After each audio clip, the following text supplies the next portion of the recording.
Salut à vous la foule. Vous êtes plein, c'est ouf. Aujourd'hui, une astuce ID44. Bon, en fait, ce que je vais vous expliquer, ça marche un peu avec n'importe quelle carte son, mais sur l'ID44, le logiciel est vraiment hyper sympa. Vous vous rappelez de la vidéo où je vous explique comment on fait pour jouer comme Marc Rebillet? Yes. Ouais, bien sûr, vous vous en rappelez. Aïe, aïe, aïe, aïe. Ouh. À un moment donné, je vous dis, il faut avoir le métronome dans le casque. Et depuis cette vidéo, la perplexité s'est installée. Oui, j'ai reçu beaucoup de questions du type mais qu'est-ce que tu veux dire par là? Mais pourquoi? Mais comment? Attends, parce que j'ai pas compris. Ok. Bon, du coup, je vais vous expliquer avec l'ID44. Vous allez voir, c'est facile.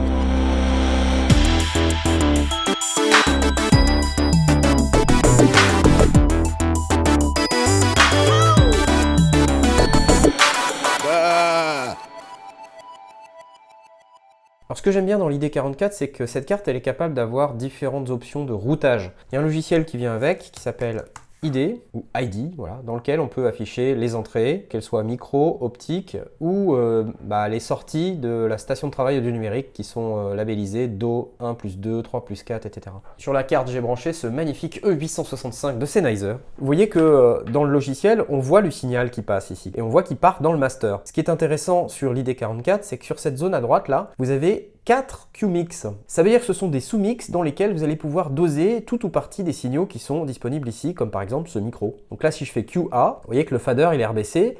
Si je le monte à peu près à ce niveau-là, et que je reviens sur le master mix, vous voyez que je retrouve mon niveau d'avant, que je reviens dans QA, je retrouve le niveau que je viens de mettre à l'instant, et pareil dans QB, je peux le mettre à peu près au milieu, et vous allez pouvoir doser comme ça tous les signaux qui rentrent dans cette table de mixage. Alors pourquoi je vous explique ça? Parce que maintenant, je vais aller sur cette chaîne YouTube que vous connaissez peut-être, et donc là maintenant, si je vais sur ID, ici dans cette zone, j'ai du signal. Par exemple, dans le master mix, je vais pouvoir doser indépendamment ce qui sort de mon ordinateur, du son global de mon micro, vous voyez que je peux monter, je peux le descendre si j'ai envie. Donc ça, c'est une fonctionnalité très intéressante parce que par exemple, si vous faites du podcast, vous pouvez vous brancher sur les entrées micro et vous pouvez aussi diffuser dans votre podcast les sorties de votre station de travail audio numérique, sachant que si vous utilisez Chrome ou n'importe quelle autre source audio qui est disponible dans votre ordinateur, elle va arriver dans DO 1+2. Évidemment, ce qu'il faudra, c'est mettre un enregistreur ou un autre ordinateur qui va s'occuper du streaming sur Internet derrière ces deux câbles qui sont la sortie master. Un autre cas d'usage très intéressant, c'est celui que je vous décrivais sur la vidéo où je vous explique comment on fait du live looping comme Marc Rebillet. Je vous ai dit, il faut avoir le clic dans le casque, mais pas dans le master. Et bien justement, grâce à l'ID44, ce truc-là est extrêmement facile. Si vous avez bien regardé cette vidéo, ce que je vous avais expliqué,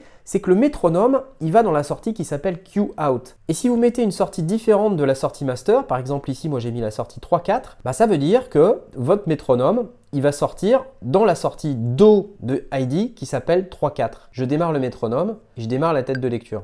Ce que vous voyez ici, c'est que le métronome, il arrive dans 3-4. Comment faire pour ne pas avoir le métronome dans le master? Bien c'est simple, je sélectionne master ici, je descends complètement le master, je le monte dans la zone Q, et ensuite je vais dire à mon ID44 de router le mix QA sur la sortie casque numéro 1. Pour vous en convaincre, je vais router le QA sur la sortie master et vous allez entendre.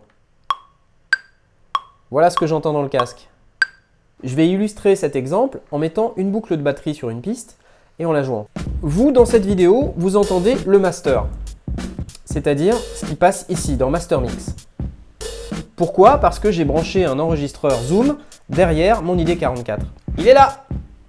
Au lieu de router le main mix dans la sortie stéréo, je vais router le QA dans la sortie stéréo. De cette manière-là, vous n'entendrez plus le master mix, mais vous entendrez le QA. Et pour l'instant, sur le QA, vous voyez que les faders sont tous à 0. Si je lance la lecture, il ne se passera rien. Effectivement, il y a du signal, mais on n'entend rien.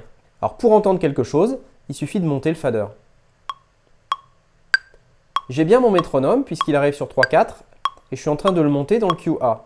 Et maintenant, je vais monter ma boucle de batterie.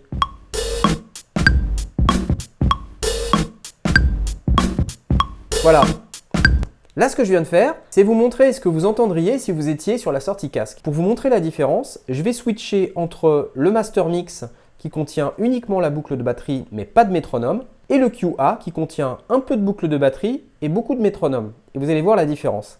Il faut vous imaginer que, évidemment, le master mix, c'est celui que vous allez diffuser, alors que le QA, c'est celui que vous allez avoir dans le casque. Et donc maintenant, vous allez voir que quand je passe du main mix au mix casque, vous entendez ou vous n'entendez pas le métronome.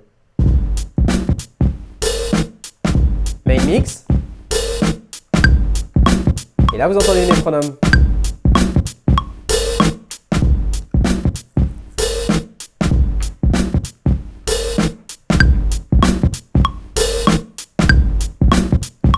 Allez, un dernier truc, vous avez votre podcast dans lequel vous avez Ableton Live qui diffuse par exemple des jingles, de la musique, que sais-je, et vous pouvez parfaitement dire à votre Ableton Live d'aller mettre son master ailleurs que sur 1.2. Alors on pourrait très bien imaginer un setup où la sortie 1.2, elle est utilisée uniquement pour faire écouter ce qui sort de Chrome par exemple.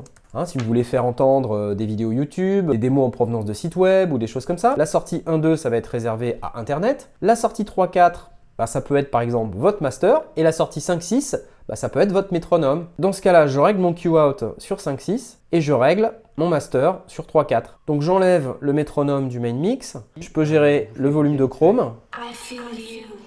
Je peux gérer le volume de ma batterie. Et je peux gérer le volume de mon métronome. Parce que tout ça utilise des sorties différentes.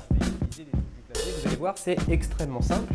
Et puis pendant qu'on y est, je peux même mettre du microphone. Donc là, vous voyez, je peux parler dans mon micro et puis faire en sorte qu'il y ait un peu plus de ma voix. Vous voyez ça en podcast? C'est vraiment super. Voilà, donc j'ai essayé de mélanger des signaux un peu what the fuck, juste pour vous montrer un petit peu ce qu'on pouvait faire avec le routage d'une carte son évoluée comme l'Audient ID44. Il faut imaginer que si votre carte son elle est capable de gérer plusieurs bus de sortie, comme ici sur l'Audient ID44, vous êtes en mesure de faire à peu près la même chose. Voilà les gars, bonne chance et bon courage avec vos routages.